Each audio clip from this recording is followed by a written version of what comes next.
Okay, so for this class, we're covering the idea of social movements. These are basically groups that exist outside of the government that try to influence, the laws and policies that the government enacts, obviously. So we spent a lot of time talking about the government itself, the different branches, and things like that. We talked a little bit about the idea of civil disobedience in a prior class, but now I'd like to give a little bit more of a run through, basically, again of political actors who again exercise important influence on the government but sort of exist outside of the government itself.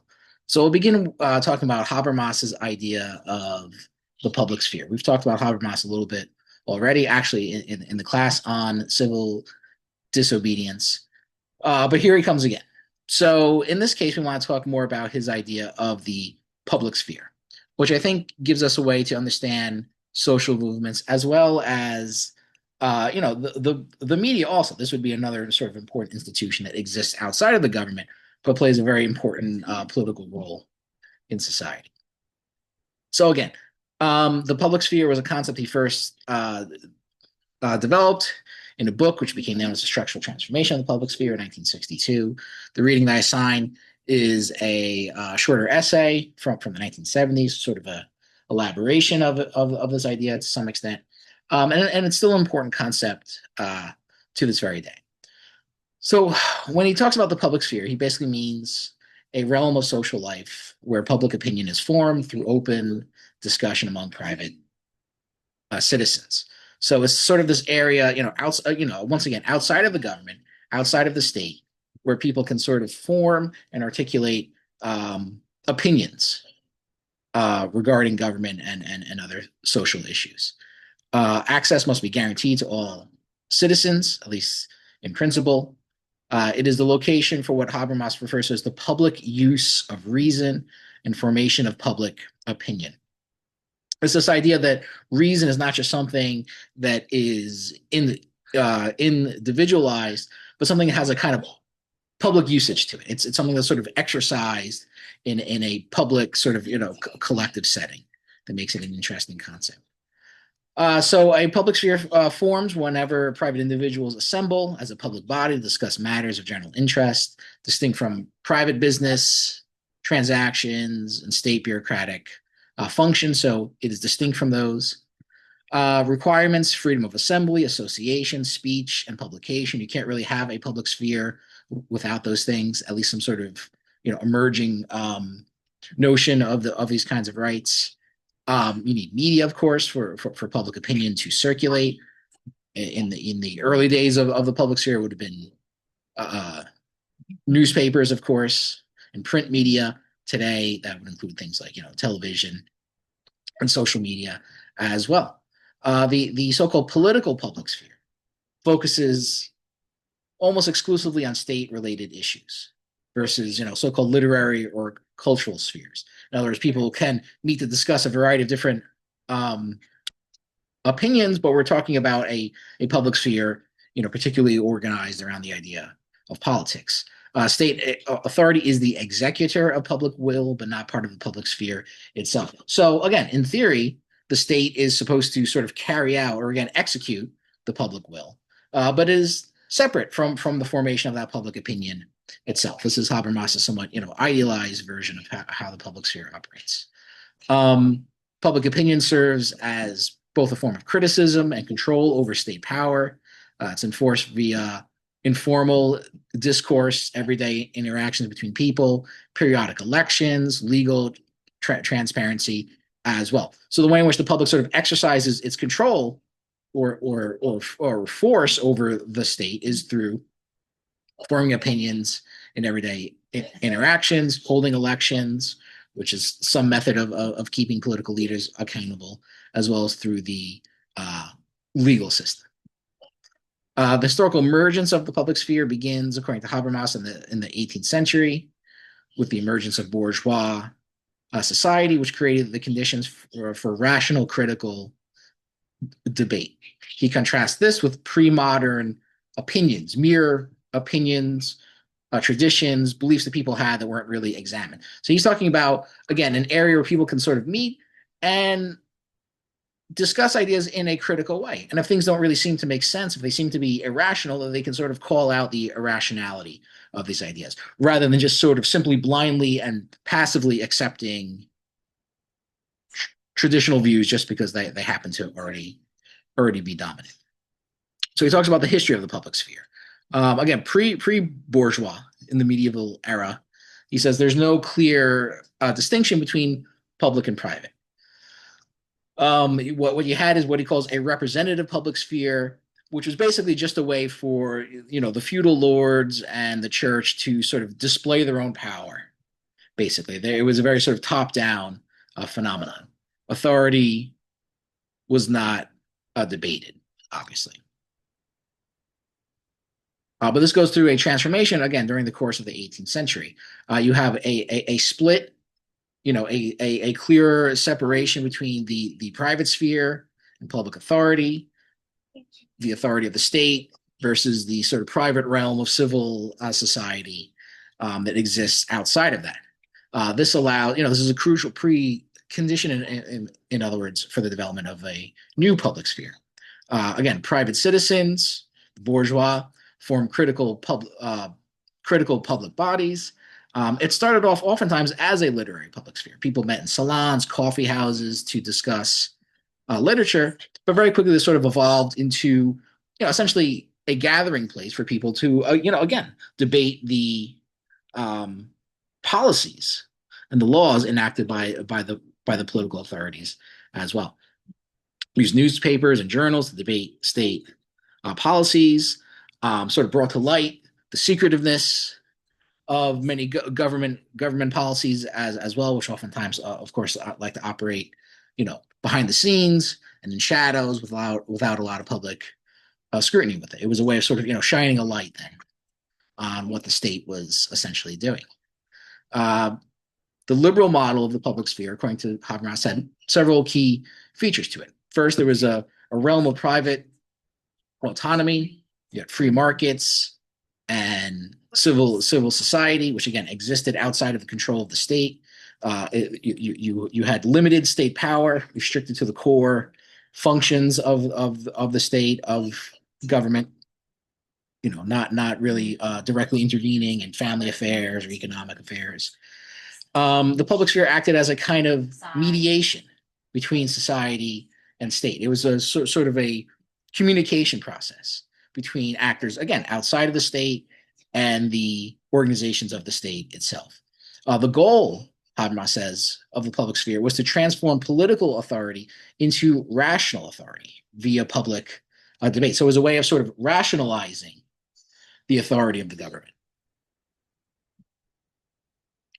And Habermas would also argue that this played a very, crucial role in the later democratic revolutions that you would see in the 18th century, the American Revolution, the French Revolution, as well as the various revolutions that followed during the course of the 19th century. Even if those were not successful, gradually it did lead to the sort of, rationalization of state power. Again, the role of the press is very important here. Constitutional rights are sort of a crucial precondition of this as well. As I already said, you really can't have rational, critical debate without freedom of speech and freedom of the press and the right to assembly and things like that. Now, again, important limitations to this, right? The liberal public sphere is often referred to as the bourgeois public sphere. And there were significant limitations to this. Participants were mostly educated, property-owning men. Habermas does acknowledge this, but still critics are still critique him for the exclusions of it, that it excluded, again, workers that did not own property, women, as well as racial minorities for the most part as well. Nonetheless, according to Habermas, it still promoted the ideals of universal access, rational debate, the bracketing of social status that are central to democracy. So even if it failed to always live up to its ideals, it did at least articulate these ideals, which would later serve as a foundation to making political society or politics and society more democratic. This is kind of a graphic representation of how the public sphere is supposed to work. Again, particularly the sort of mediating function between state and the people. Now, Habermas calls this the structural transformation of the public sphere because he also argues that over time, of course, the bourgeois or the liberal model of the public sphere has declined. And this sort of coincides with the emergence of the welfare state. So you have, first of all, a significant expansion of the public from beyond just property owning white men, basically, to working class people in general, people who do not own property, women, minorities, and this causes, he says, a decline in the sort of classic idea of the public sphere. Private conflicts begin to enter public sphere, so you no longer have this strict separation between private and public anymore. Now people want public authority to intervene in the private sphere, to settle economic conflicts and labor disputes and things like that, as well as protect the rights of minorities as well. So these social welfare policies begin to blur the public-private boundaries. Habermas also talks about a re-feudalization, a sort of a return to feudalism in the public sphere as well. Large organizations, corporations, even unions begin to negotiate behind closed doors. So there's a lack of transparency, openness, again, the kind of things which were sort of crucial in the early days of the public sphere. He talks about a kind of pseudo publicity. Public relations replaces rational debate. So it once again becomes this kind of top-down hierarchical thing. The public sphere becomes a means for the elites to sort of, transmit what they want done, and essentially tries to manipulate people into doing what the state and what the elites want them to do, rather than serving as a authentic means of discussion and debate and criticism. So this weakens the critical functions of the public sphere. Publicity becomes acclamation. Again, it just becomes a way of sort of sanctifying or legitimizing, again, what the elites wants, and doesn't allow for this true scrutiny and criticism of elite policies. Organized interests become the only real actors outside of the state that have any real influence on it. Political parties, lobbyists, things like that. The average citizen is more or less excluded. Habermas does signal a potential revival of the public sphere, but this revival would only require transparent organizations committed to a truly public discourse, extend the right to information to all state-linked entities. So again, you would have to first allow for average people to have a say in the public discourse, the public debate, as well as increased openness and transparency on the part of the state. Neither of those things appear to be happening at all. In fact, I mean the average citizen is still just as excluded now as they were, possibly even more so, and the state is as secretive as ever, and still largely makes important decisions, particularly in regard to foreign policy, but also domestic policy as well.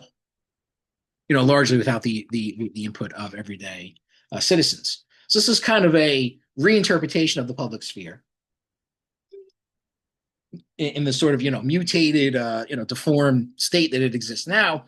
You can still see this sort of original relationship between state or government power, the public sphere, and citizens or the people.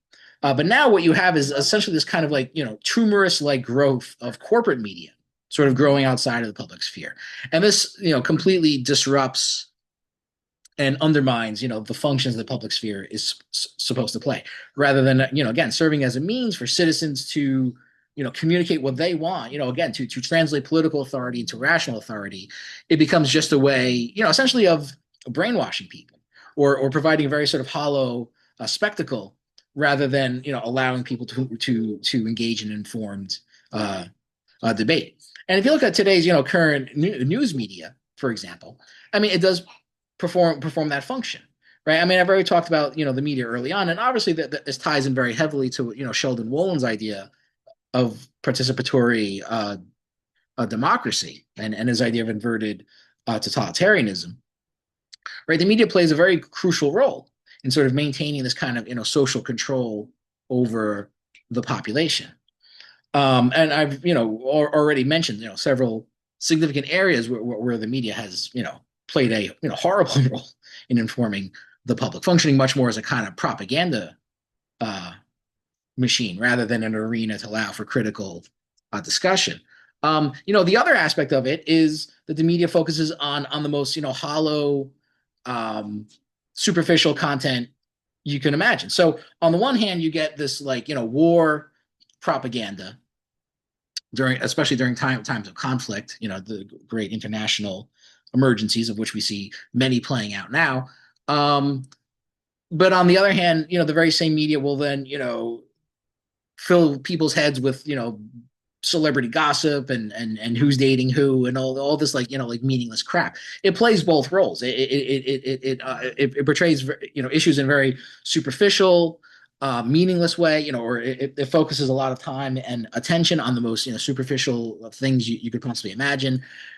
But on the other hand, the very same people will often then spring into action as these sort of war propagandists, basically. And it's in many cases the same institutions and even the same people playing both roles. So that really represents a significant severe undermining of what the public sphere is supposed to be. Later developments in Habermas's thinking, he does eventually come to recognize that there are multiple public spheres and not just one unified public sphere. In many regards, this is responding to critiques of his original idea, particularly raised by theorists like Nancy Fraser, who talks about what she calls subaltern counterpublics. In other words, these sort of um,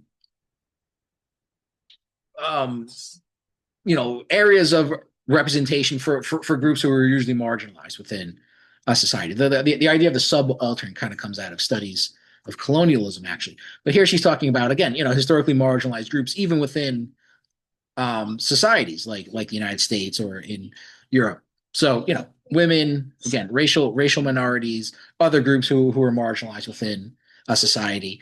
There's not just one public sphere, that there's in fact multiple spheres where these groups, even these historically marginalized groups, have oftentimes, struggled to develop a voice to express themselves. And I think this, directly sort of then serves as a bridge into what we'll be talking about in a moment with the idea of social movements, right? Social movements then sort of, utilize and sort of, create these spaces to sort of, express themselves as what she would refer to as the counter public. Or, again, taking Habermas's idea that there is not just one public sphere, but multiple public spheres. There's not just one group, the traditional public sphere basically being a realm of, property owning men, basically now multiplies into multiple public spheres that represent groups who are not, property owning men. I've already covered this, but there's an idea of a formal and informal public sphere as well. Again, the informal public sphere is where a lot of people probably engage in everyday communications between people. Social media obviously plays a big role in that as well. In contrast to the regulated public sphere of more sort of formalized debate between politicians, courts, the legal system, the Congress, etc. Even the idea of a transnational public sphere, a public sphere that extends just beyond the boundaries of a nation itself, right? Especially in the era of globalization, you see this playing out a lot more as well, particularly in involving big issues like war, for example. But anyway, with all that being said, I mean, the key tensions that Habermas highlights here, I think, are still important, right? Society needs a public sphere, right? You need a way to sort of rationalize and make political authority accountable, whatever kind of political system you have. Yet these things are constantly under threat by the tendency to sort of centralize power, by the concentration of wealth, which tends to undermine, again, the critical functions played by the public sphere, as well as, of course, the tendencies of the state to try to hide itself, to try to again operate in the shadows without public scrutiny, and to sort of try to manipulate the public sphere as a way to kind of create propaganda for itself rather than, again, actual critical debate. All right, so now we can sort of move into the idea of social movement. So the first part of the class was a little bit focused on media. But again, the idea of social movements, I think, very much critically sort of springs out of this idea of the public sphere as well, particularly once we acknowledge the idea that there's not just one public sphere, but multiple public spheres. And this will sort of take us now into talking about the other reading for this class, which is the book Poor People's Movements by Piven and Cloward. We've already talked about them in prior classes as well. So I'm going to get into a little bit of how they sort of develop their theory of social movements before we get into discussing the chapter which I asked people to read for this class, which covers the history of the civil rights movement. I think, going over their general sort of theoretical framework regarding social movements is important because, it sort of sets us up for understanding how they understand all these different social movements. So the book itself, it's a fairly long book, about 400 pages long. It's only made up of 5 chapters, though, which is kind of strange, I think, for a book of that length to have so few chapters. Outside of the first chapter, basically every other chapter really sort of, chronicles essentially the sort of the rise and fall of various social movements, both in the 1930s and in the 1960s, including social movements that they themselves participated in as well. And right from the outset, it should be said that when they were talking about social movements, these are protest movements, essentially. I mean that would be a little less generic terminology maybe than social movements, which can be somewhat of a generic or convey maybe a somewhat generic understanding of the term. Basically, what they're talking about, essentially are protest movements. I suppose that they're more than just protests, and maybe that's part of the reason why they don't use that term. But besides that, these are movements who are not, these are not revolutionary movements either. These are essentially all reformist movements. These are all basically movements not seeking to overturn the existing system, but to make changes within that system. I think that's an important thing to keep in mind from the very outset. Anyway, so Piven and Cloward are associated with what is usually referred to as disruption theory, which is a key idea here. So, in contrast to many other theorists of social movements who argue the social movements are more successful, the more organized they are, the more formalized they are, they basically argue the opposite. These movements are actually the most successful when they kind of act in more of a spontaneous way, a less organized fashion. And that they are more successful when they tend to stir things up more. The less polite they are, essentially the more they kind of, break laws and really disrupt things, the more successful they usually are, the more concessions essentially they are able to get out of the state. So again, they suggest successful social movements can create a crisis by disrupting the normal functioning of society, which can force those empowered to address the underlying causes of poverty and inequality. Again, through reforms, though. By creating a crisis, social movements can gain leverage and achieve their goals, even if they are initially marginalized or excluded from the political process. So usually what happens with the sort of the rise and fall of each of the social movements that they look at is that as these movements grow larger, and as they grow larger, they develop more of a kind of formal, structure, organizations, leadership, things like that. It tends to actually undermine the success of a lot of these movements. That's why a lot of these movements are fairly short-lived. They sort of come and go. They have their moment maybe, and then they kind of fade away. And oftentimes they either get suppressed or in maybe just as many cases they get co-opted. They essentially become a part of the establishment as well. So again, they argue that we're going to look at sort of the material factors which influence the social movements, but they also argue that there are important changes that have to happen at the level of consciousness as well. Essentially, what's going on in people's heads. Though obviously, you have to account for more than just that as well. So I say there are basically 3 steps that go on in changing people's consciousness. Right. First, the system, as they call it, or those aspects of the system that people experience and perceive, loses legitimacy. Large numbers of men and women who normally accept the authority of their rulers and the legitimacy of institutional arrangements come to believe in some measure that these rulers and these arrangements are unjust and wrong. So people begin to question the system, so to speak.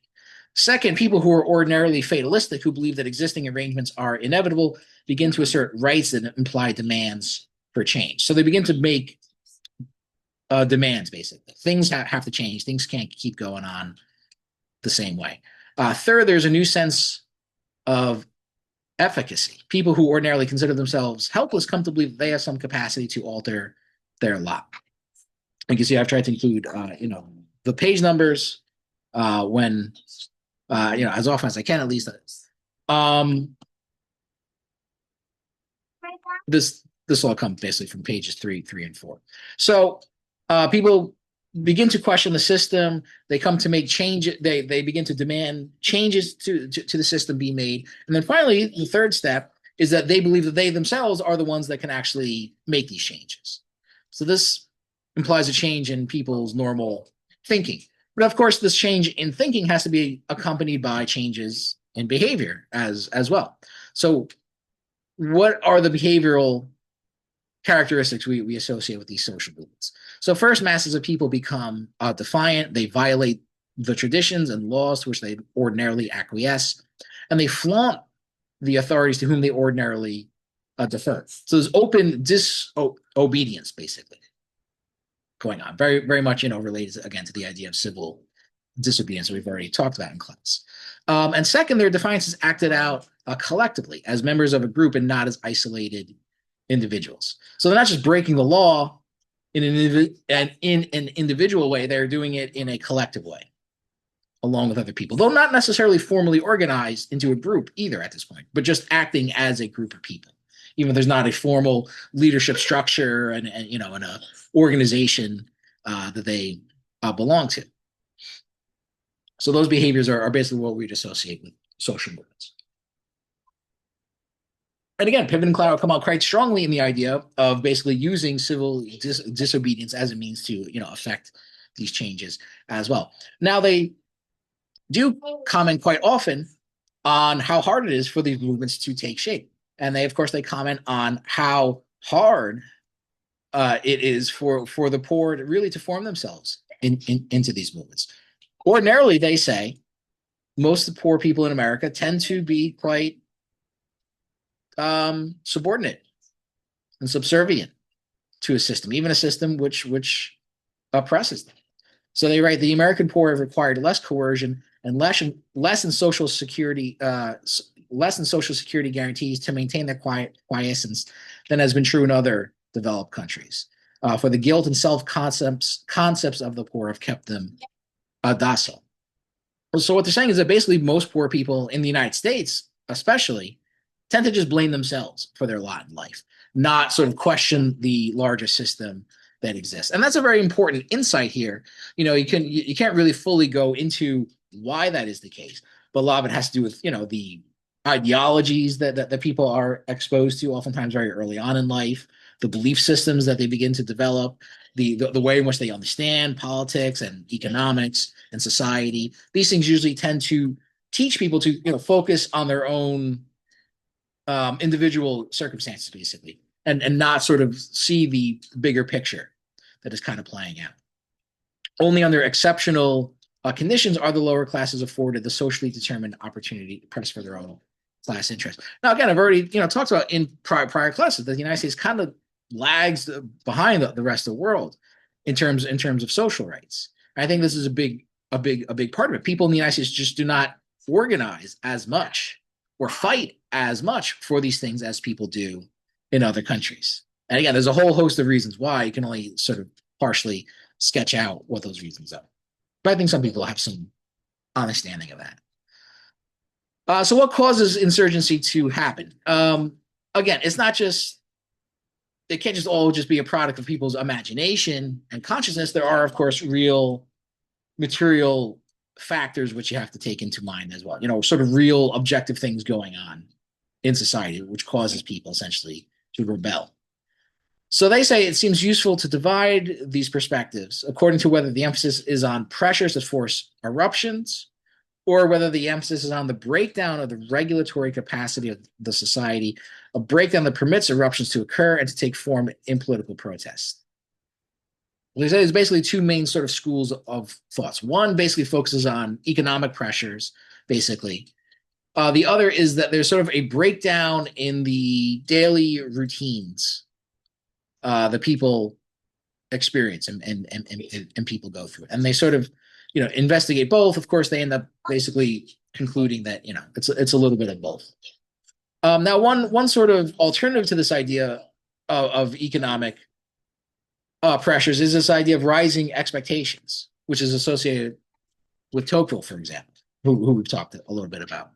So normally you would think the economic pressures are that things are getting worse and worse. People are, poor and miserable, and their situation is getting worse and worse and worse. And that's eventually people just can't take it anymore, and then they explode. And that's certainly one school of thought on this. Um, Tocqueville actually sort of looks at an alternative approach, which is that people rebel actually when things are getting a little bit better. Maybe not that much, maybe not as much as they would like them to, but they people taste a little bit of an improvement in their situation, but that actually kind of then encourages them to ask for more.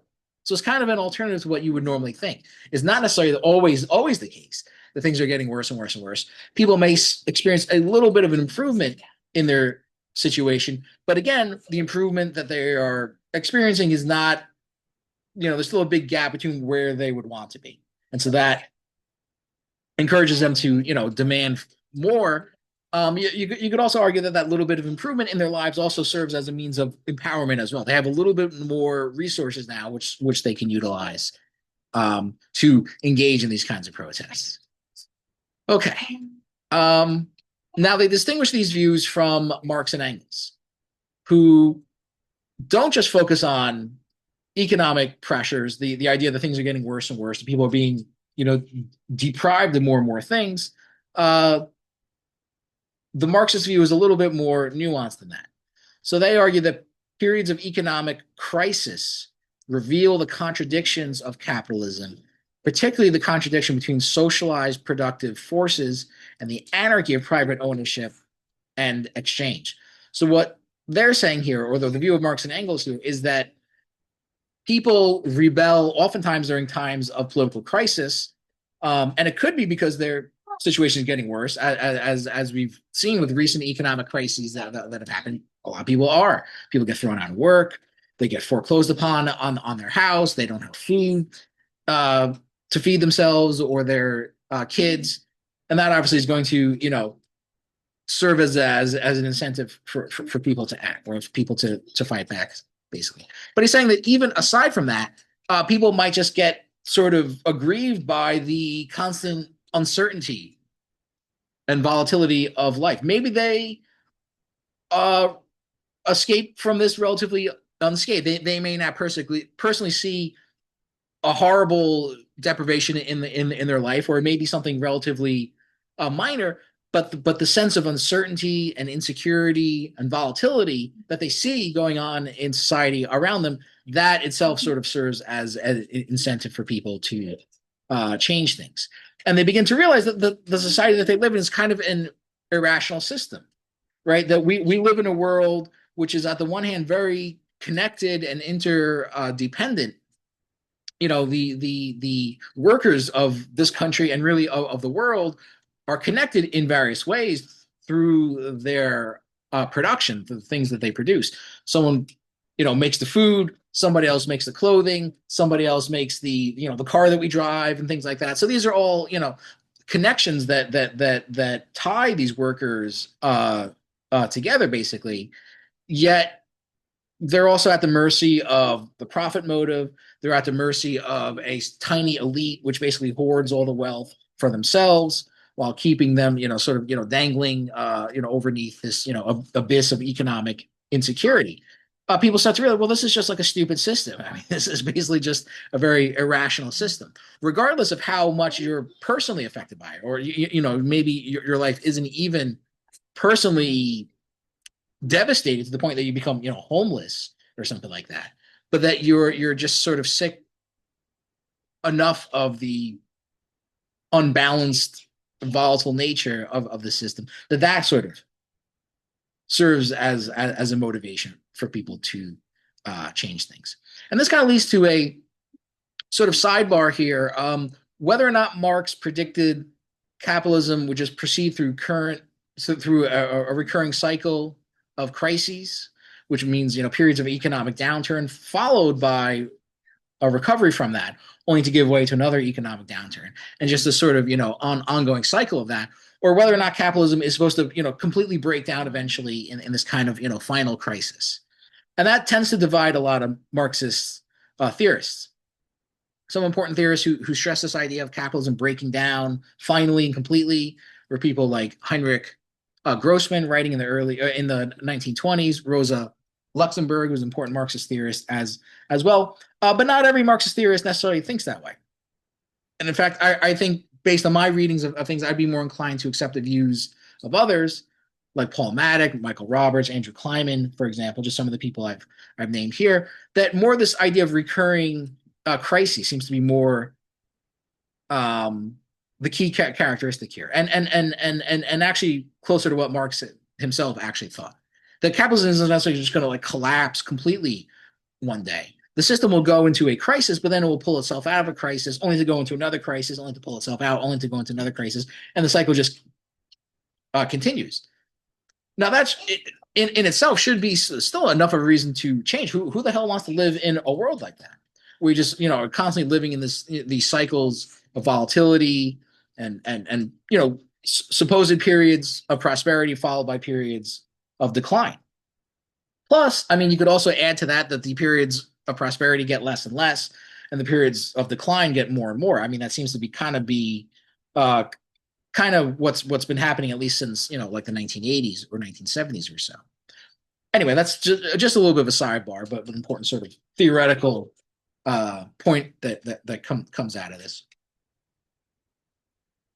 In the so-called classical Marxist view of things, again, these crises are brought on by a fall in the rate of profit, the percentage of profit that's generated in the economy as a whole, eventually followed by a fall in the mass of profit, the actual, profits that capitalists are accumulating. This leads to a decline in investment. Businesses cut back, they stop buying stuff, they lay off workers, and this eventually gives way to a crisis. This is a simplified version of it. But that's more or less how it's supposed to work, at least according to a specific Marxist point of view. And again, the idea is that this cycle then just continues to play out again and again and again.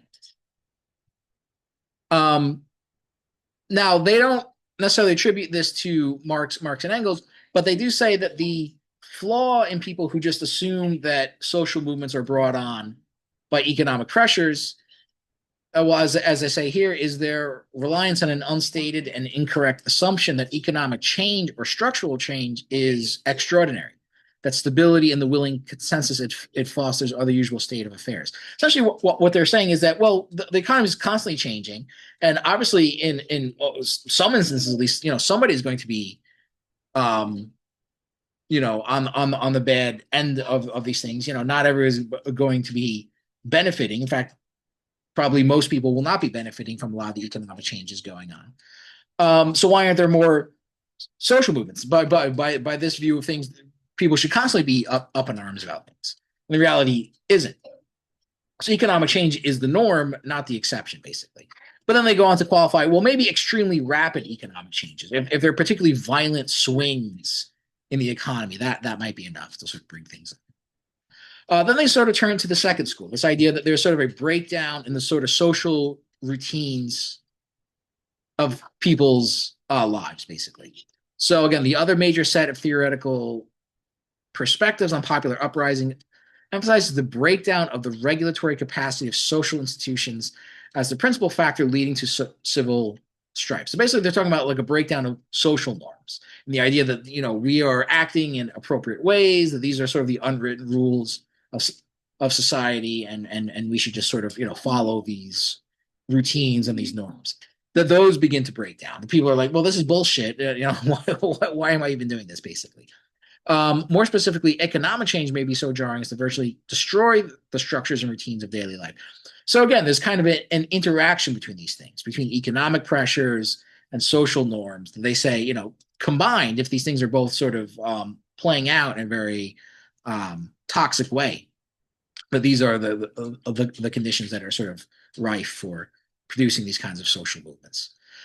So they go on to say that thus a Marxist interpretation of protest would acknowledge the significance of both what they call relative deprivation, basically economic pressures, and social disorganization.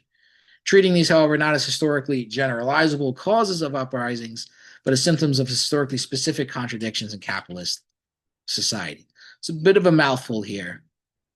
Thankfully, when we get to the more of the historical chapters, they're much more straightforward and much more detailed. This is where they're trying to again lay out their theory. But again, I've already somewhat covered it, I think, so I don't think I have to really give much more comment on this now. Essentially, it's basically again a combination of both. People are under economic pressures. They begin to question the social norms of everyday life and begin to maybe question even the rationality of the capitalist system itself.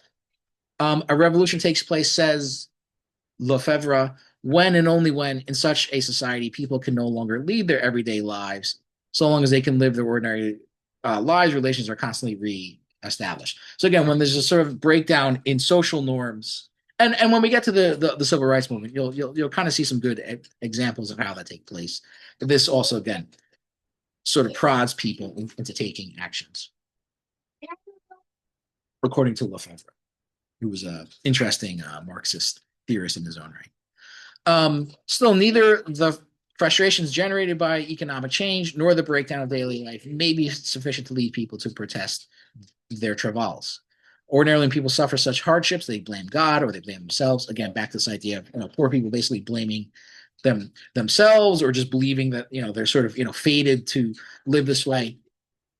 For a protest movement to arise out of these traumas of daily life, people have to perceive the deprivation and disorganization they experience as both wrong and subject to redress. So again, they have to come to this realization that no, the system itself is basically messed up, and we have the power basically to change it. And they also argue that in some cases this can also be sort of spurred on by different elite groups, right? The elites, the capitalist class, whatever you want to call it, they're not always operating as sort of like a unified block, right? They have factions, they have conflicts among themselves.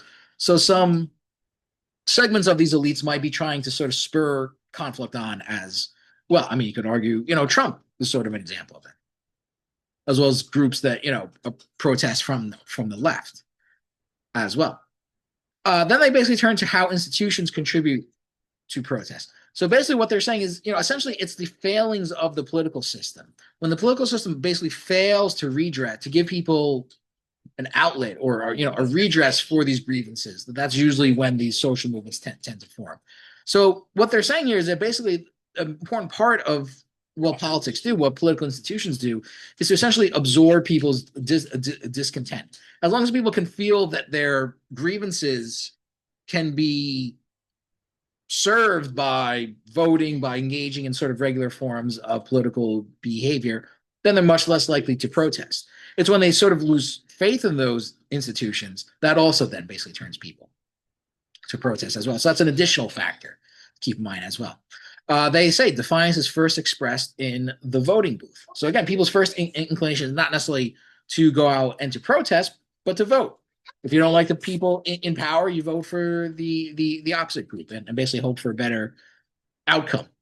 But what happens if neither party, and again, I would say this very much is topical to what we are experiencing now. What happens if neither of the ruling parties or the dominant parties are able to fix the situation or even make things tolerably better? Then that again motivates people to change. They argue that again, the reason why American politics has often been so conservative, why you don't often see these social movements, is again because the idea of voting rights was extended fairly on. So they say it is significant that the franchise, meaning the right to vote, was extended to white working class men at a very early period in the history of the United States, and that a vigorous system of local government developed. So that kind of took a lot of tension out of working class politics in the United States that did develop in other countries, because working class white voters thought, well, we can vote. What else are we going to do? We have the right to vote. If we don't like who's in power, we'll just vote for the other parties. And that surprisingly enough, maybe that sounds like a surprise, but I mean that actually does work in many cases to people more or less invested in the system. If you give people the idea that their voice actually counts, then they're more likely to work through the routine, channels rather than, go outside of it. And the people also had, ways of sort of, voicing their opinions through local government as well. So they caution people that, signs of sort of the breakdown of political institutions, that the people are sort of losing faith in the political institutions. One thing that they highlight that I think is interesting is they say, look for large shifts in voting patterns. Now, we recently saw this, right, in the 2024 election. Large numbers of Hispanic voters actually voted for Donald Trump. Actually, those numbers had been increasing all along. Donald Trump actually did pretty well among Hispanic voters even in 2016, did a little bit better in 2020, and did a little bit better even in 2024. But by some counts, even winning a majority of Hispanic men who voted for Trump.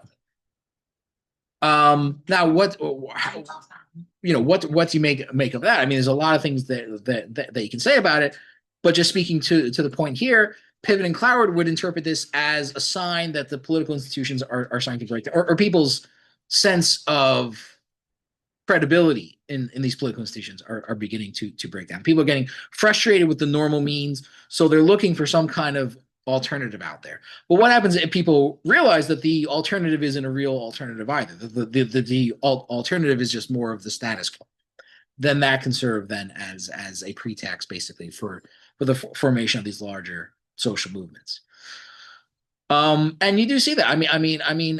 As crazy as it may sound, I mean, most people kind of spend their whole lives, just sort of ping-ponging back and forth between, one of the two parties. They'll vote for the Democrats in one election, then they'll vote for the Republicans in another election, then they'll go back to the Democrats in the next election, back to the Republicans, back to the Democrats, and they'll do that their entire adult lives, basically. Which sounds crazy, but according to data out there, that seems to be what most people do.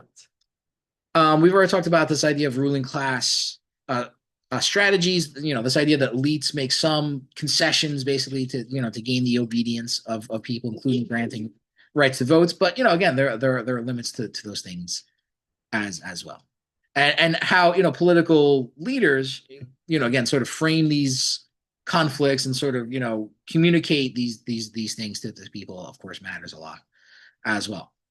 They give some mention to third parties here, right? So they write, in 1901, the Socialist Party came together as a coalition of many of these groups, many working class groups.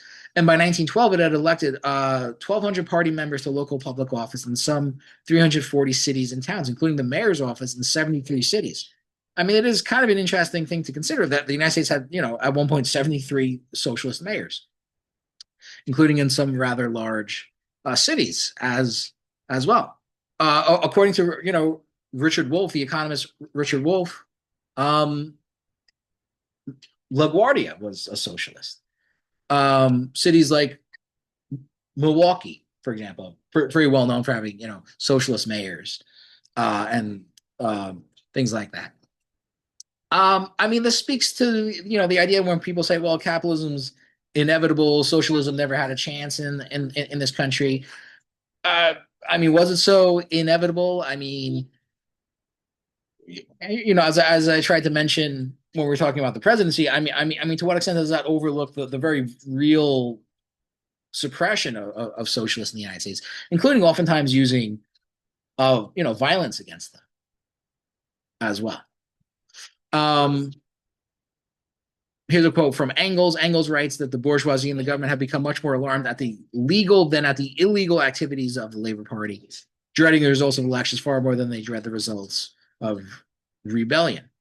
So again, the original sort of Marxist view is that the working class should use democratic power. The idea of the dictatorship of the proletariat sounds like kind of like a scary idea, or it sounds like some sort of elite group or minority group imposing their will. But when Marx talks about it, he even though he calls it the dictatorship of the proletariat, he's also pretty clear about the fact that he means using democratic means, that the dictatorship of the proletariat should be formed through democratic means, through elections and voting and things like that. That this idea of sort of an armed uprising against the state was sort of a later invention, you could say, of Bolshevik leaders like Lenin, for instance.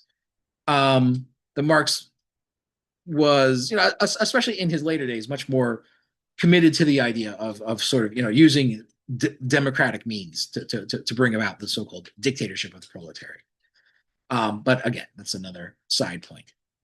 So Piven and Cloward also ask, why do people sometimes strike and other times boycott, loot, or burn?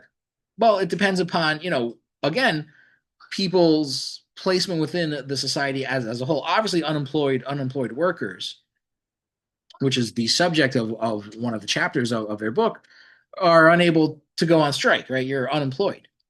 Um, Black workers or African American people, I should say, women who are often excluded from the workplace. Obviously, their ability to go on strike was limited as well. So the type of protest, the form in which the protest takes, in other words, obviously critically depends upon your position within a society as well. They also mentioned the lower class protests were usually not violent, but often had violence used against them as well.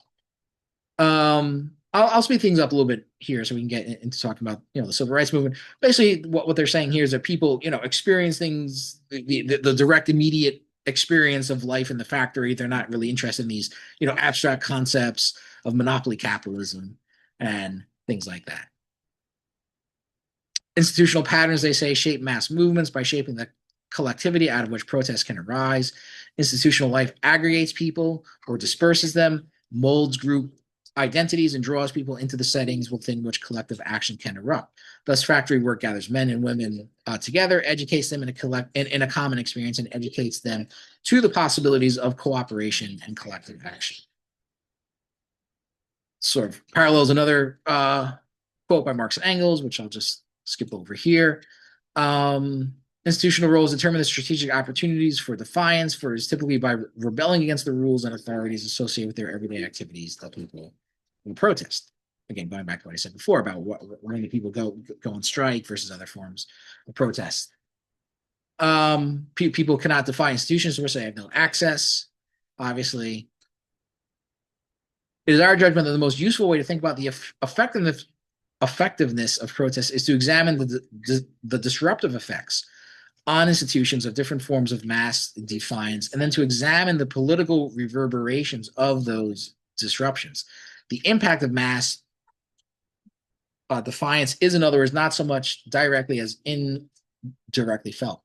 So again, here's where their so-called disruption theory comes from. But they're also basically saying that in many cases, the impact of these disruptions oftentimes can be felt throughout the larger society as a whole. It may not even be felt directly against the people that they are protesting, but have an indirect effect. You can think of it as we begin to turn to the civil rights movement here, is that the process of the civil rights movement may not have had very much impact on the authorities of cities like Birmingham, for example, but they had a much larger impact on the federal government, on people as a whole, and it was the reactions that it had upon those groups basically that caused the changes to take place. Not so much that the direct authorities that they were going up against were sort of made the change by those actions. It was through the intervention of other actors basically that led to these changes.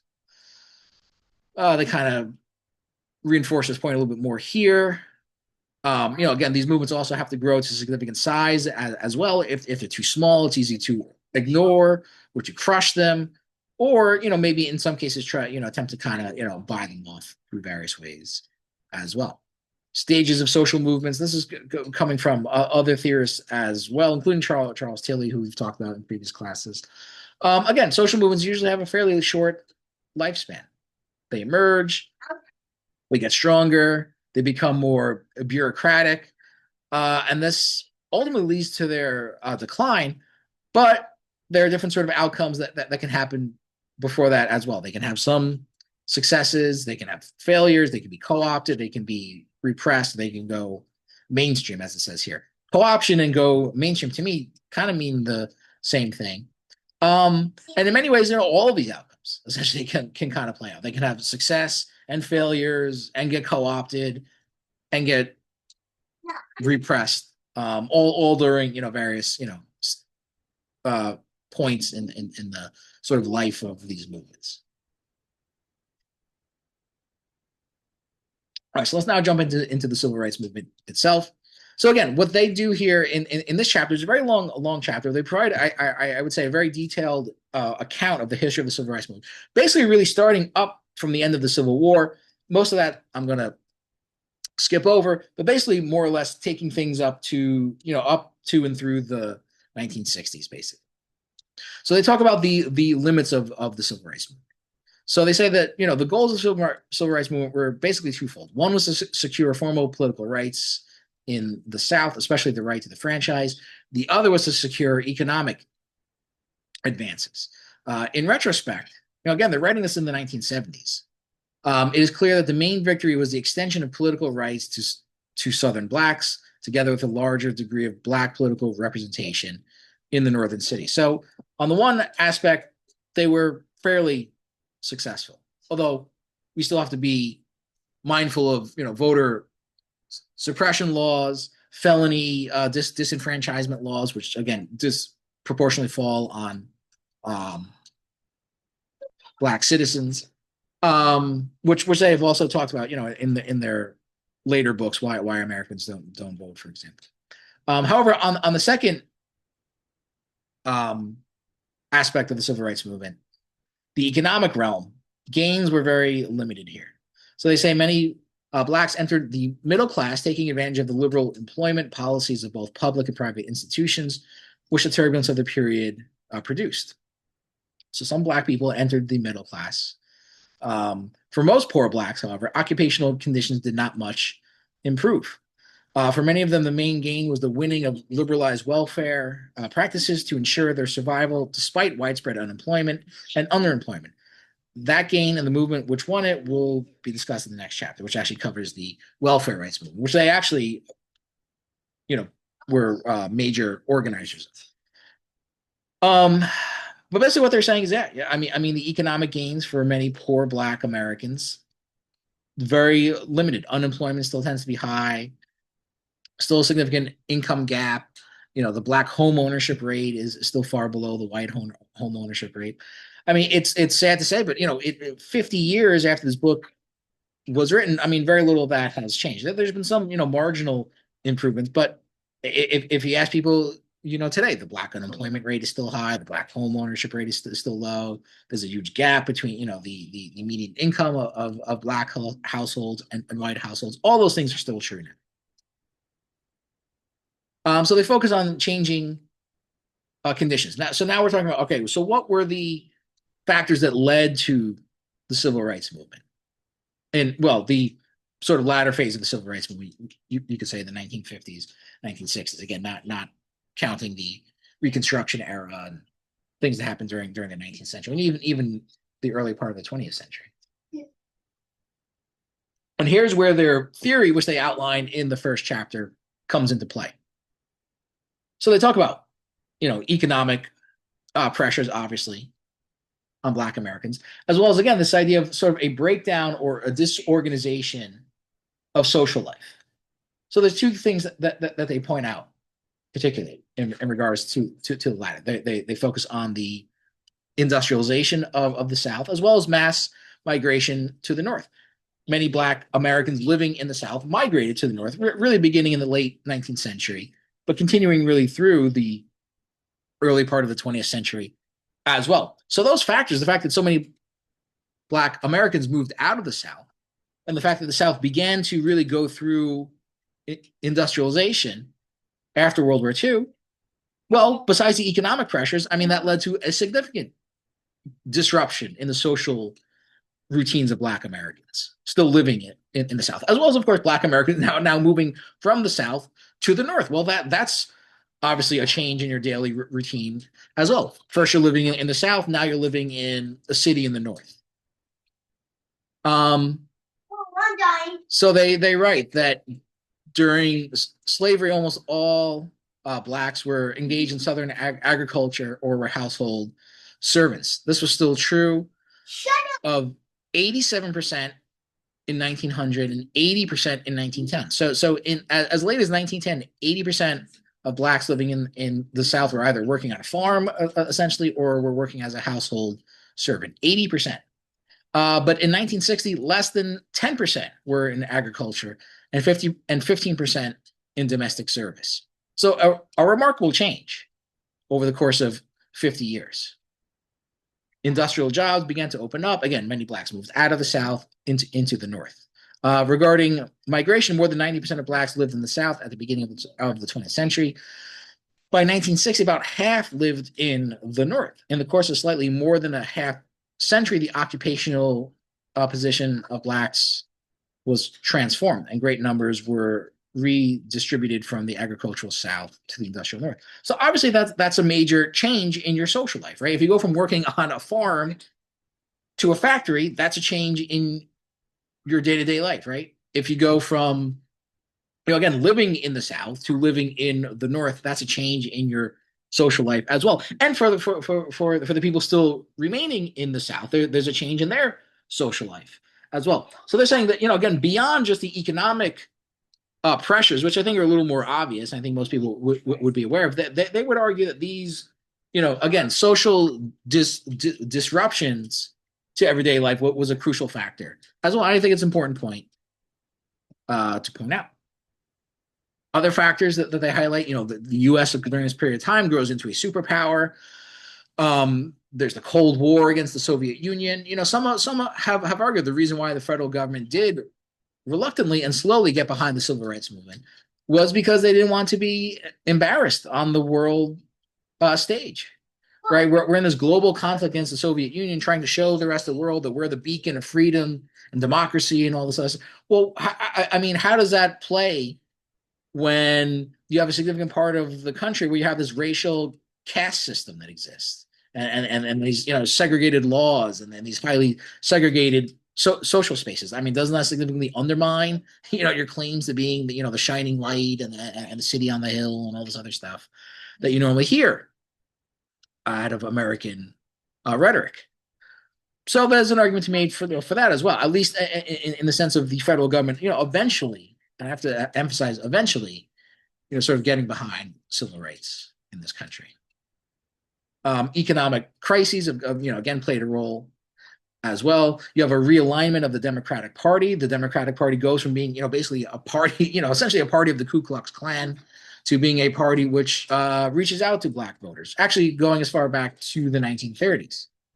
And that, causes a drastic change as well. It also, causes a drastic change in the electoral composition of the country as well. The deep South, and really most of the South, goes from being a Democratic stronghold to a Republican stronghold. As the Democratic Party becomes a party of the champions of civil rights, they essentially lose, the support of a lot of Southern voters, Southern white voters. So they say, referring just to the overall economic improvement, blacks made their greatest advance between 1939 and 1951, when the income of male black wage and salary workers rose from 37% to 62% of the income of male white wage and salary workers. So from about a third to almost 2/3 during this period of time. So again, this would fit into this idea of rising expectations as well, right? This idea I mentioned a moment ago, that rather than things getting worse and worse and worse, that the blacks in the South were beginning to see some modest improvement in their social standing, but not enough, right? There's still only 62% of what white workers are making. So still less than what white workers are making, not 100%, 62%. So they're seeing some improvement, but they realize that there's still a significant gap. And that seems to, encourage people to take on more action, basically. And then they basically, chronicle several of the significant episodes of the civil rights movement. So they talk about the Montgomery bus boycott from 1955 to 1956. Now, again, I'll leave it up to people to read these, read the chapter in more detail, and they'll give, a fuller, more, detailed, chronicle of these events. I've only pulled out, a couple quotes that I think are emblematic of what they're talking about as a whole, or reveal something significant about these movements. So they write, so in response to the Montgomery bus boycott, this is, Rosa Parks. I'm sure everyone knows the story. This is where, Martin Luther King begins to become a national figure. Blacks in the city of Montgomery boycotted the public bus service. So how they got around that is by organizing carpools, right? They still had to go to work, So they organized carpools with, as it says here, 48 dispatch points and 42 collection points, was organized and operated with remarkable efficiency throughout the year. City officials and white citizen groups, for their part, mounted a campaign of harassment. Rioters waiting at the carpool, dispatching and collecting points were arrested for vagrancy or hitchhiking, and on other grounds, car insurance was canceled. Leaders of the movement lived with constant telephone threats of assassination. So something as innocuous as organizing a carpool, even something like that, met with significant harassment on the part of authorities. Of course, as we all know, the Monterey bus boycott succeeded. Here you see, a picture of the carpools being organized in this period of time. Succeeded. And of course it was in part because, but here you see, marches throughout the city, Montgomery. But even with victory, there was consequence as well. The reprisals in the wake of victory were staggering. 4 churches and several homes were dynamited, several shootings occurred, and there were many beatings. The atmosphere of violence so alarmed businessmen whose economic losses were by then considerable that they finally brought effective pressure to bear on the city administration, with the result that 7 whites were arrested for terrorist acts and violence began to subside. The Black movement of the post-World War II period had staged its first major battle and won its first major victory. And we move on to school desegregation. So even after Brown versus Board of Education in 1954, schools in the South refused to desegregate. And again, one of the things that stands out here that Piven and Cloward focus on a lot is how reluctant the federal government was really to intervene. Both political parties too. So they quote here: the Republican platform says the party accepts the Brown decision. The Democrats said the decision had generated consequences of vast importance. Bit of an understatement. During the campaign, Eisenhower declared, "I don't believe you can change the hearts of men with laws or decisions." Eisenhower was opposed, by the way, to Brown versus Board of Education. He did not agree with the ruling on the part of the Supreme Court. Eisenhower being, the president at the time, Dwight Eisenhower. And Stevenson, who was the Democratic nominee, Adlai Stevenson, in response to the question of whether he would employ federal troops to enforce the orders of the courts, replied, "I think that would be a great mistake. This is exactly what brought on the Civil War. It can't be done by troops or bayonets. We must proceed gradually, not upsetting habits or traditions that are older than the Republic." Very curious reading of the history of the Civil War here. That's what brought on the Civil War? Attempts to desegregate schools? I mean, what is he talking about here? And the idea that you can't, that they have to sort of not upset habits or traditions. Of course, what he's talking about here is white supremacy. That is essentially more important than protecting the civil rights of African Americans. So again, Republican or Democrat, you didn't really have much of an alternative back then. Frankly, you still don't now. In other words, the civil rights stance of the Democrats in 1956 was designed to regain the insurgent South. So again, at this point, the Democratic Party was still trying to hold on to its Southern base of support. But there was a cost. Stevenson had won about 80% of the Black vote in 1952, but had only won about 60% in 1956. The upward trend of Black support for the Democratic Party initiated in the election of 1936 was broken. Now, we also know that to this very day, Black voters tend to be among the most loyal supporters of the Democratic Party. They are the group that votes in almost the highest degree of support for the Democratic Party. It's fair to ask, though. I mean, what do Black Americans really get in return for that? Given that all these economic issues, as well as other issues, still persist to this very day. Then they go on to talk about Lyndon Johnson, also a Democrat. Ever since 1937, when he first entered the House, Johnson had voted no on civil rights 100% of the time. No on an anti-lynching bill in 1940, no on a Democratic leadership amendment in 1940, eliminating segregation in the armed services, no on anti-poll tax bills in 1942, 1943, 1945, no in 1946 on an anti-discrimination amendment offered by Representative Adam Clayton Powell of Harlem to the federal school lunch program. Yes, in 1949 on an anti-Negro amendment proposed by Mississippi Senator James Eastland to the perennial District of Columbia Home Rule Bill. The list was long, the record unbroken. So Johnson was one of the most ardent supporters of segregation, and weak on supporting civil rights for African Americans. But again, once again, there was a political toll that was imposed on him for this, and eventually politicians began to get the message, including Johnson. And I think it's important, lesson here. Again, many people have this kind of fatalistic attitude that no matter what they do, politicians aren't going to change. If there's anything that Piven and Cloward show you is that, and as well as other people, is that when people make demands upon the government does oftentimes grant concessions. So this idea that oh, it's hopeless, nothing's going to change. I mean, there's actually well documented evidence to suggest quite the contrary to that. When people do make demands upon the government does grant concessions, but you have to make those demands upon them.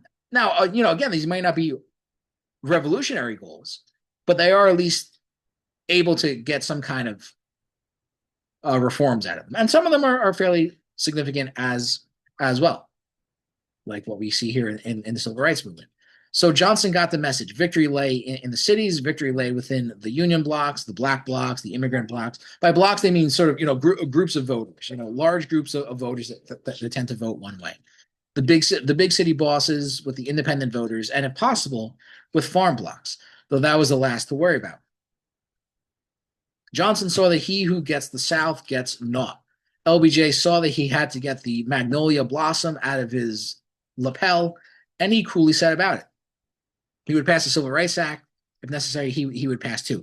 They're, referring to Johnson's, failed, bids basically to attain higher political office, including, of course, the presidency itself, as well as congressional races. The Little Rock episode went far toward polarizing racial sentiments across the country. At the time, both camps in the civil rights struggle probably drew comfort from it. For blacks and their allies, federal intervention could be defined as a triumph of federal power over sectional racism. On the other hand, white civil leaders could not fail to recognize the deep reluctance of the federal executive branch to be drawn into the controversy, except under the most extreme conditions, thus suggesting that other methods of circumventing the course might well continue to succeed. So it's interesting how people interpreted the events of Little Rock, which, again, if you're not familiar with it, was the federal authorities were called in to desegregate the schools, to literally escort black students into the school. But people sort of took opposite lessons from it. I mean, Southern segregation is noted. Yeah, the government's pretty slow to act here. One result of this was that the court moderated its views while continuing to affirm the general principle of equal protection of the laws, as stated as Brown. It upheld the concept of discretionary pupil placement, meaning the schools could still decide what school districts students would go to, which obviously undermines efforts at desegregation, and thus granted Southern school officials the means to engage in tokenistic modes of school desegregation. Massive resistance, in short, still had momentum. Of course, this is a famous photograph of it here. You can see the uniformed armed soldiers here, and the mob of white people screaming here, including this woman right there. As you get into the 1960s, just as the Democrats were to regain the presidency in 1960, defiance by blacks erupted again, and on an increasingly massive scale. It was no longer mainly the white leaders of the South who provoked confrontation with the federal government. In this period, civil rights activists began to embrace a strategy of using civil disobedience to force local governments into conflict with federal authority. In reaction, white violence worsened, spurred by Southern leaders, especially governors, and acted out by police agents and riot mobs. So you have the phenomenon of sitting at segregated lunch counters. You have, again, the formation now you start to see the formation, or in some cases, the consolidation of organizations. SCLC, the Southern Christian Leadership Conference, organized by Martin Luther King. SNCC, the Student Nonviolent Coordinating Committee, and CORE, the Congress on Racial Equality. The latter two groups were seen as being more radical than the SCLC, and many of the sort of later Black Power activists were sort of coming out of these organizations as well. So here you see people sitting at a desegregated lunch counter. Now, again, I mean, this kind of speaks to the threshold of civil disobedience that existed at this time. I mean, just by doing this, people were breaking the law. which kind of raises an important uh, question. Now, to engage in civil disobedience, people kind of have to raise the stakes a lot. Here, because of the backwardness of the laws in the South at the time, just doing something like this, you were basically engaging in civil disobedience, which I kind of indicates what the situation was like back then. So again, the students who composed SNCC were animated by a belief in the efficacy of civil disobedience. Howard Zinn, the famous historian, described them as having tremendous respect for the potency of the demonstration, an eagerness to move out of the political maze of normal parliamentary procedure and to confront policymakers directly with a power beyond orthodox politics, the power of people in the streets and on the picket line. Clark said that the SNCC seems restless with long-term negotiation and the methods of persuasion of the Urban League, and it assumes that the legislative and litigation approach of the NAACP had exhausted its possibilities. There was no organization to monitor protest activities, one participant said, because the students were too busy protesting. No one really needed organization because we then had a movement. Instead of a single leader, SNCC has many leaders. Among these leaders, Bob Moses, Jim Foreman, Stokely Carmichael, and John Lewis were perhaps the best. No. So again, this also speaks to Piven and Cloward's idea of the less organized these movements were, the more successful they were. As they became more and more structured, basically, with a formal leadership structure, things like that, that usually led to their co-opting. And they began to lose in their effectiveness. Thus, the essence of SNCC leadership appears to be this willingness to assume personal risk, to expose oneself to imprisonment and brutality. Its members play the important role of commando raiders on the more dangerous and exposed fronts of the racial struggle. CORE also typified this point. Though its money contributing membership rose from a few thousand in 1959 to 80,000 in 1964, the active members never exceeded 3,000 to 5,000, distributed among over 100 chapters. The point is that direct action requires only small numbers of persons, but these must be so highly motivated and involved that they're willing to risk the great hardships involved in direct action. Southern CORE typified this generalization. In short, the direct action organizations which developed during the civil rights struggle were cadre organizations. And they talk about the Freedom Rides in 1961. As a result, over 50,000 people participated in one demonstration or another in 100 cities, and over 3,600 demonstrators spent time in jail in the first year following the lunch counter sit-ins. So the Freedom Rides were also, an attempt to tackle desegregation by people boarding buses in desegregated northern cities and then riding into segregated cities in the South. And they were, once again, viciously attacked for this. People were viciously attacked for sitting at those lunch counters as well. Once again, how does the federal government respond to this? President Eisenhower and candidate Nixon weigh the potential gains and losses of intervening, deciding against taking action. So this is in the lead up to the 1960 election. Kennedy decided otherwise. And again, this is also, a decisive moment for Johnson as well, who was also running for the nomination in 1960 and later, and ended up becoming Kennedy's vice president and then becoming president after Kennedy's assassination. Kennedy decided otherwise, and it was that decision which has since been credited by some observers with having turned the election to him. So Kennedy took a somewhat of a stronger stance on civil rights movement, and some would argue that secured him the election. Probably also the involvement of the mafia, by the way. But okay, we'll let the point stand. His call to King's wife, together with a call by Robert Kennedy to the judge who had committed King to prison, caused little short of delirium in Black communities. I mean, happy, delirium, I guess, throughout the nation. Within days of King's prompt release from prison, 2 million copies of a brochure condemning Republican inaction and exalting Kennedy's actions were being circulated in the ghettos. However, we shouldn't celebrate Kennedy too much either, right? Until 1960, Kennedy was not a strong advocate for civil rights. Black voters probably helped Kennedy win the election, as I already said. But also, Kennedy's election also helped to redirect civil rights into voter registration. So rather than taking on segregation in a more direct fashion, Kennedy began to encourage supporters to register to vote and again work sort of within the more normal political channels rather than engaging in uh, direct action. So in both instances, or in all instances, the politicians were making a strategic calculation based on their chances for electoral success. Kennedy,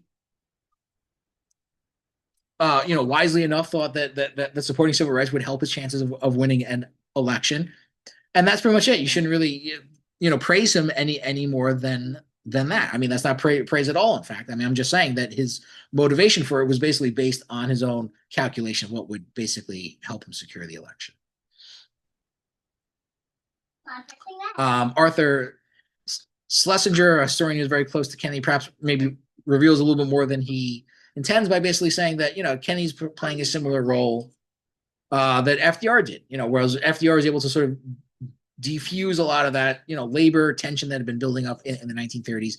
Kennedy basically played a similar role during the civil rights movement as well. Basically, sort of taking away the sort of radicalism of it in a lot of ways.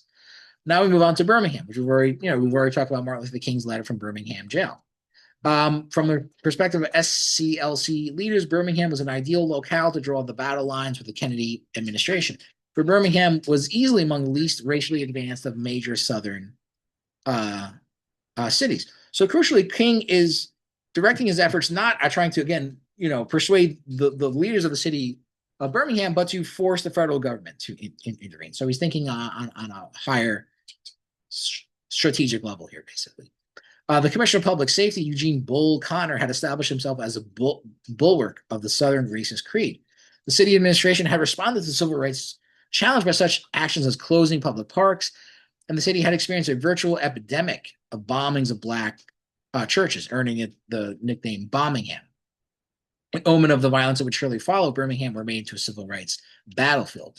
For just these reasons, the SCLC leadership believed that campaign in Birmingham would provoke and expose Southern racism and extremism as no other campaign had, and it certainly did. I've actually used this picture in the previous slideshow. But again, you can see how awful it is. I didn't show this before, but again, iconic imagery here of the fire department spraying people with these high pressure water hoses. This is not like kids cracking open like a fire hydrant on a street corner. These are high pressure hoses. These can take skin off basically, and these can seriously injure people. Officials in the Kennedy administration trying desperately to avoid open intervention with all of its attendant political ramifications unsuccessfully maneuvered behind the scenes to persuade and coerce civil rights activists and Birmingham's political leaders to settle. They brought pressure directly to bear on local officials, and they buttressed it indirectly by inducing Northern leaders in business, industry, religion, philanthropy, law, and other institutional areas to telephone their Southern counterparts in Birmingham to urge them to intervene. As this is developing, you also have increasing sometimes referred to as urban riots, but basically uprisings on the part of blacks living in urban cities in the north as well. Simultaneously with the killings and bombings in the south, the northern ghettos erupted in rioting. It's interesting that they use that choice in terminology. That's kind of a loaded term there. I mean, obviously rioting did occur, but I mean, if you're referring to this as a political act of resistance, it goes beyond just rioting. Also, rioting broke out in Cambridge, Maryland, in June, just before the signing of the Civil Rights Act in 1964. In mid-July, riots erupted in Harlem and Bedford-Stuyvesant. Then, as the summer wore on, the rioting spread to Rochester, Jersey City, Patterson, Elizabeth, a suburb of Chicago, and Philadelphia. It was the beginning of a series of riot-torn summers unlike any period in the nation's history. The black masses joined the protest in the only way they could, given their institutional circumstances.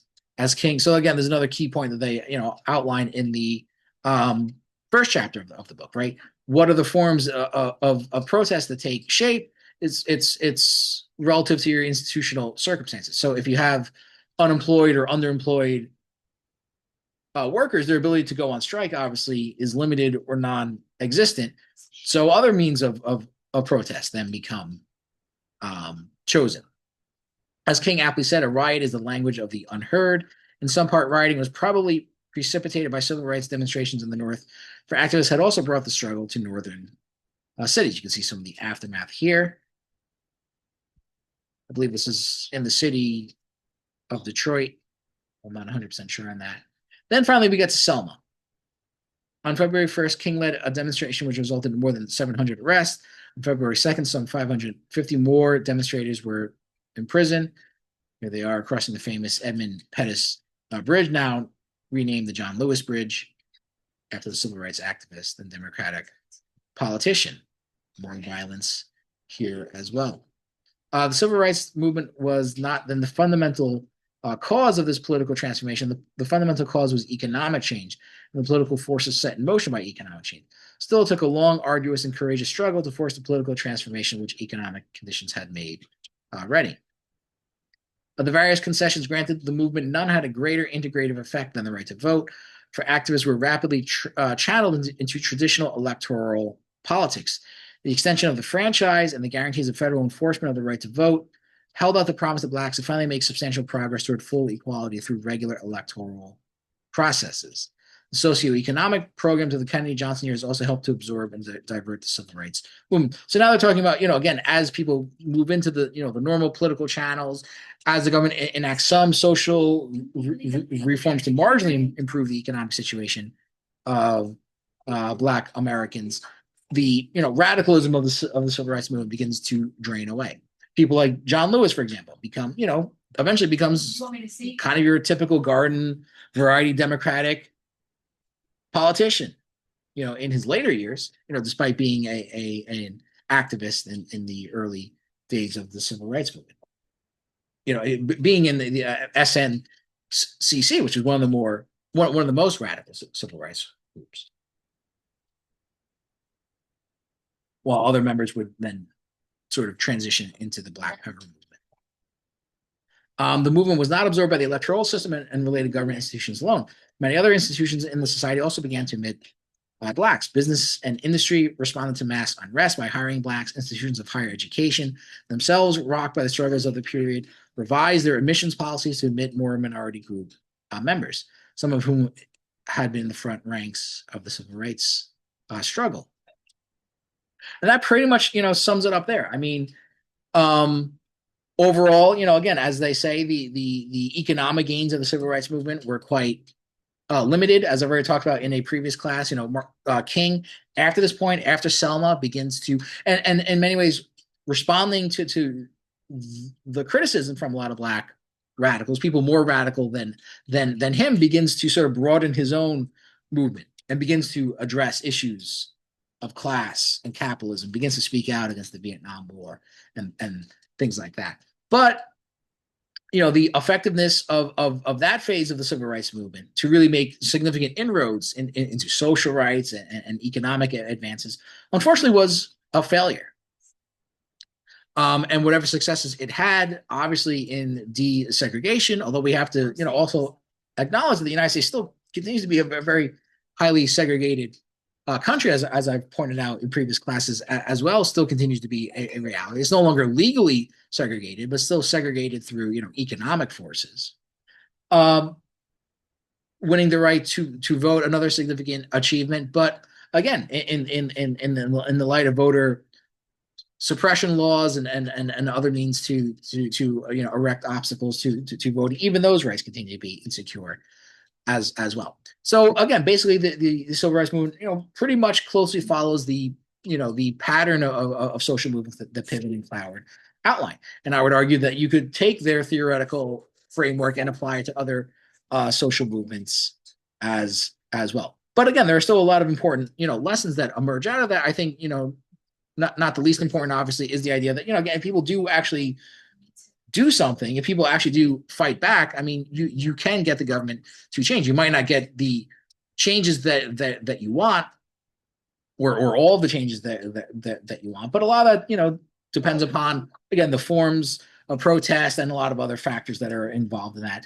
as well. Maybe going forward, other movements should be more directly focused on economic issues, and sort of focus around that as well. But again, there's a long history that shows you that when people do actually organize in this way, or I don't want to say organize because that kind of cuts against what they're talking about here. But when people act in a collective way, you can accomplish things. But you also have to acknowledge the limitations of that as well. All right, so I will wrap things up here. So that's it, everyone. So take care.